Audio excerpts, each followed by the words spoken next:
கடந்த வருடம் அக்டோபரில் இருந்து 300க்கும் மேற்பட்ட பாலஸ்தீன விளையாட்டு வீரர்கள் இஸ்ரேலினால் படுகொலை செய்யப்பட்டுள்ளார்கள்.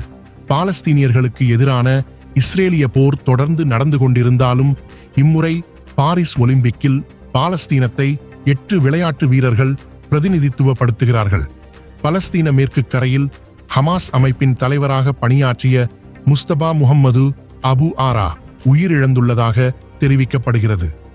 இஸ்ரேல் ஈரானுவ மருத்துவமனையில் சிகிச்சை பெற்று வந்த அவர் உயிரிழந்ததாக ராய்ட்டர்ஸ் செய்தி வெளியிட்டுள்ளது.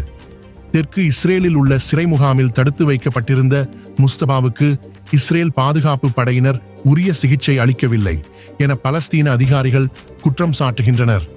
அக்டோபர் 7ஆம் திகதி ஹமாஸ் உறுப்பினர்களின் தாக்குதலுக்கு பிறகு முஸ்தபா கைது செய்யப்பட்டார்.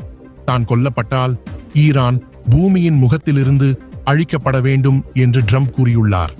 ஈரான் தன்னை படுகொலை செய்ய போவதாக மிரட்டியதாக நெதன்யாகு கூறிய வீடியோவை பகிர்ந்த ட்ரம்ப், அப்படி ஒரு நிகழ்வு நடந்தால் ஈரான் பூமியின் முகத்திலிருந்து அழிக்கப்படுவதை பார்க்க விரும்புவதாக கூறினார்.